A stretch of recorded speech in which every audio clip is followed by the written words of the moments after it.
Welcome to Last Minute Lecture. This free chapter overview is designed to help students review and understand key concepts. These summaries supplement, not replace, the original textbook and may not be redistributed or resold. For complete coverage, always consult the official text. So if you think back to the 2020 COVID-19 pandemic, there was this really bizarre juxtaposition. Oh, yeah. Like, on one hand, people were literally in grocery stores fighting over toilet paper. Right, the great toilet paper shortage. Exactly. But then on the other hand, suddenly epidemiologists were household names. Like, Dr. Anthony Fauci literally had his own bobblehead doll. He really did. I mean, it's a wild time for public health to suddenly be pop culture. It really was. Welcome to the deep dive, by the way. If you are a college student prepping for your microbiology exam, you are in the right place. Our mission today is to essentially clearly summarize Chapter 35 of Prescott's Microbiology, 12th edition. Right, which covers epidemiology and public health microbiology. Okay, let's unpack this. Because to understand this modern, highly technical field with the global tracking and the Fauci bobbleheads, we actually have to rewind. Way back. Yeah, back to a 19th century doctor, a map, and a broken water pump. Yes, John Snow, who is widely considered the very first epidemiologist. Not the guy from Game of Thrones, just to clarify. Right, no. The 1854 London doctor.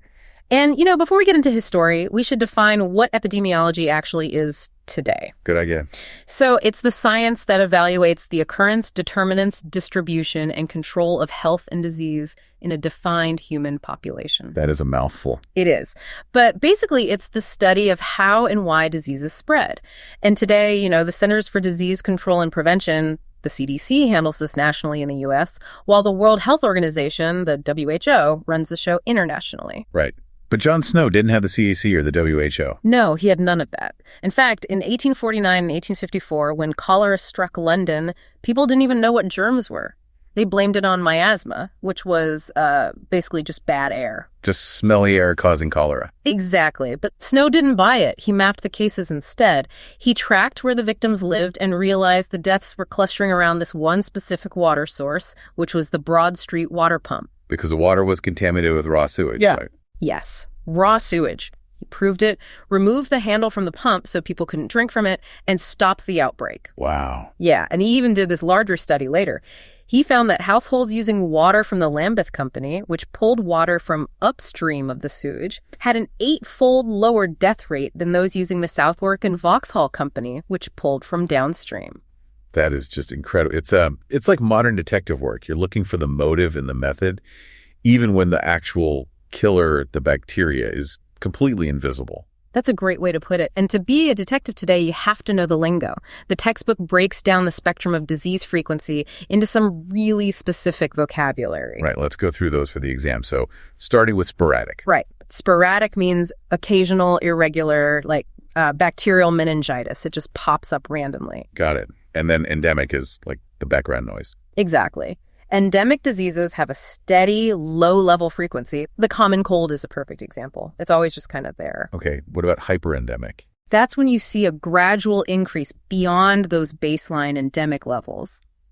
Think about how colds gradually spike up in the winter. Right, that makes sense. But then an outbreak is different, right? Yeah, an outbreak is sudden. It's an unexpected occurrence, but it's isolated to a limited segment of the population, like a really bad case of food poisoning at one specific restaurant. But if that outbreak spreads out of control, it becomes an epidemic. Exactly. An epidemic affects many people at once across a larger region, and if that epidemic crosses borders and increases across at least 2 continents. Like COVID-19. Yes, exactly like COVID-19. Then it's a pandemic. And the very first person identified with that specific epidemic disease is called the index case. Okay, so to track all of these different categories today, epidemiologists obviously need way more than just a map of water pumps. Oh, for sure. They need massive amounts of hard data. It's all about public health surveillance now. Which is basically the proactive evaluation of population health, right? Yeah. Just looking for cause and effect relationships and figuring out risk. Exactly. And there's this really striking visual in the book, figure 35.2. It tracks the causes of death in the U.S. In 1900, the landscape was basically this valley of death from infectious diseases. Like tuberculosis and pneumonia. Yeah.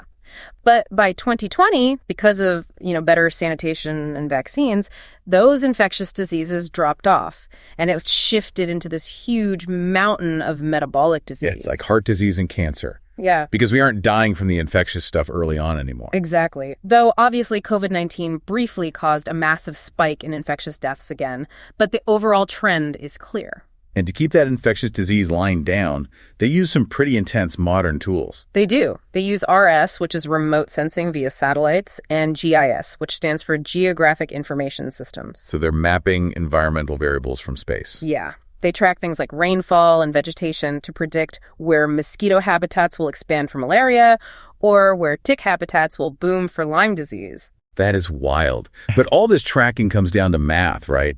The textbook talks a lot about how disease frequency is measured in rates. It does. And the two big ones you need to know are incidence and prevalence. Okay, break those down.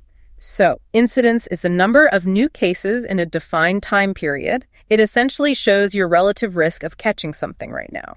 Prevalence, on the other hand, is the total number of infected individuals at a specific point in time. Okay, wait, let me make sure I'm getting this. If prevalence includes the total duration of the illness, does a disease that kills people really quickly have a lower prevalence than, like, a mild chronic one? Yes, exactly. If a disease is highly lethal, people don't stay in the infected pool very long. They sadly pass away. So the prevalence stays low, even if the new cases, is high. Oh, wow. So that's why they also have to track morbidity and mortality separately. Precisely. Morbidity rate is the new cases of a disease out of the total population. Mortality rate is the deaths from the disease out of the total number of cases of that specific disease. You need all of these metrics to really understand what a pathogen is doing. Right. And once all that math is done, they look for visual patterns. Because a communicable disease, one that spreads person to person, is going to look totally different on a graph than a non-communicable disease like Lyme disease. Yes. And this brings us to figure 35.4 in the text. It translates these patterns into two main epidemic curves. The first is a common source epidemic. What does that look like? The graph shows this incredibly sharp spike upward and then a very rapid decline. Oh, so like food poisoning from a single contaminated source. Exactly. Everyone eats the bad potato salad at a picnic, everyone spikes a fever that night, and then it's over. But the second one is a propagated epidemic. Right. And that graph looks totally different. It's a slow, prolonged rise, it peaks much later, and then it has a very gradual decline. Because it's spreading person to person. Like strep throat or the flu burning through a college dorm after winter break. One person brings it, gives it to two people, they give it to four. Exactly. But eventually even a propagated epidemic drops off. And the mechanism behind that is a concept called threshold density. Which is what? It's the minimum number of susceptible individuals needed to keep propagating the disease. Basically, the virus needs fresh targets. Right. People who haven't had it yet. Yeah. And when the number of susceptible people drops below that threshold line because people either recovered and are immune or they died, the epidemic wave peaks and declines. The virus runs out of fuel. And how fast that fuel burns is all about the R0, right? Yeah. The basic reproduction number. Yes, R0. This is a huge concept. It represents the number of susceptible individuals that can be infected from just one infected person. So what are some examples? Well, Ebola requires direct contact with bodily fluids, so its R0 is around 2. One person infects 2. But measles is airborne and highly, highly contagious. Its R0 is anywhere from 12 to 18. Wow. So one person with measles can infect 18 people. Yeah. But what's fascinating here is that R0 isn't a fixed rule. Oh, really? No, it changes based on population density and behavior. If everyone starts wearing masks or washing their hands aggressively, the transmission rate drops. Which ties right into the concept of herd immunity. Exactly. If the R0 is high, a higher percentage of the population must be immune to protect the susceptible few. Like you essentially build a wall of immune people around the vulnerable people. Yes. For a disease with an R0 5, about 80% of the population needs to be immune to achieve herd immunity. The ultimate goal is to lower the effective reproduction rate, the Re2, below 1. Because if Re's below 1, the disease eventually just dies out. Exactly. But where do these new threats even come from in the first place? You know, the ones that threaten our herd immunity. The text goes into emerging and re-emerging infectious diseases. Right. And the NIAID categorizes them by threat level. Okay, let's break those down. Category A is the worst. Yeah, Category A is the highest threat. These are easily disseminated, have high mortality, and cause massive public panic. Think anthrax and smallpox. Scary stuff. What's category B? Moderate threats, often food or waterborne. A good example is the highly pathogenic E. coli 0157H7, okay? And category C? Those are the emerging threats that could become major problems in the future. Things like hantavirus or multi-drug-resistant bacteria. But why are they emerging now? Like, what's the cause and effect here? Well, there are a few major drivers. Urbanization and crowding play a huge role. Climate change is shifting vector habitats, but a really big one is ecological encroachment. Meaning humans moving into wild spaces. Exactly. Like the 2013 to 2015 Ebola outbreak, that sprang from human encroachment on bat habitats. And then, because of global travel, a virus can jump from a bat in a remote village, infect a human, and be on 5 different continents in a matter of weeks. That is terrifying. But you know what's almost more terrifying? The paradox of HAI's healthcare-associated infections. Yeah. Or nosocomial infections. Yes, this is a massive issue. Because these are infections you acquire during a hospital stay, not something you brought in from the community. You literally go to a hospital to get better, and that's where you catch something awful. And it affects 5 to 10% of all hospital patients. That is a huge percentage. What are the most common ones? The main ones are catheter-associated UTIs, surgical site infections, central line bloodstream infections, and ventilator-associated pneumonias. Okay, so what does this all mean? Like, why these specific infections? Well, think about what those procedures do. A catheter, a ventilator, a central line. They all bypass the body's natural defenses. They give bacteria a direct highway into the body. And the bacteria waiting in the hospital are the really tough ones, right? Exactly. The pathogens are often antibiotic-resistant superbugs. Sometimes they come from the patient's own microbiota, but often they're exogenous sources, like MRSA, VRE, which is vancomycin-resistant enterococci, and C. difficile. Because the hospital environment is constantly blasted with cleaners and antibiotics, so only the strongest, most resistant bugs survive on the surfaces. Precisely. It's an evolutionary pressure cooker. Man. So, to fight back against both these hospital superbugs and global pandemics, we have to break the chain of infection. Yes. Epidemiologists are always looking for the weakest link in that chain. And the control measures generally fall into 2 buckets. Okay, what's the first bucket? First, you try to reduce the source or the reservoir. This means doing things like treating water supplies or implementing social distancing to keep infected people away from healthy people. Right. And the second bucket? You reduce the number of susceptible individuals. You build that herd immunity artificially. Through vaccines. Exactly. Which brings up one of my favorite stories from medical history. Oh? Edward Jenner. Oh, yes. 1796. Yeah. He noticed that milkmaids who got cowpox, which was this really mild skin condition, never seemed to catch smallpox, which was deadly. Right. They had immunity. So he took pus from a cowpox blister on a milkmaid, and he literally scratched it into the arm of a young boy to immunize him against smallpox. And the craziest part is that Jenner coined the term vaccine from vacca, which is the Latin word for cow. It's an amazing origin story, Yeah. and the science of vaccines has obviously evolved drastically since then. Tables 35.3 and 35.4 in the book classify all the modern vaccines. Okay, let's go through the categories. First up, whole pathogen vaccines. This is the historical gold standard. You use the whole microbe. Now, it can be inactivated, meaning the pathogen is completely killed. But if it's dead, it doesn't give a super strong immune response. Exactly, which is why inactivated vaccines usually require booster shots. The alternative is an attenuated vaccine. Meaning it's alive but weakened. Right. It's live but a virulent. It gives a massive, really strong immune response because it mimics a real infection. But there's a risk there. Yes. Attenuated vaccines can be dangerous for people who are immunocompromised, and there's a very slight risk the virus could mutate and revert back to being virulent. Which is why we have the second category, a cellular or subunit vaccines. Exactly. With these, you don't use the whole pathogen. You just use purified parts of it. Like pieces of the capsular polysaccharides or surface antigens. Right, or even inactivated exotoxins, which are called toxoids.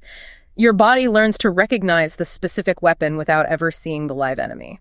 And then there's a third category, which is the really cutting-edge stuff, recombinant DNA and RNA vaccines. Yes. This is where mRNA vaccines come in. Like the COVID-19 vaccines pioneered by Katalin Karikó. Figure 35.11 translates this mechanism beautifully. Walk us through it.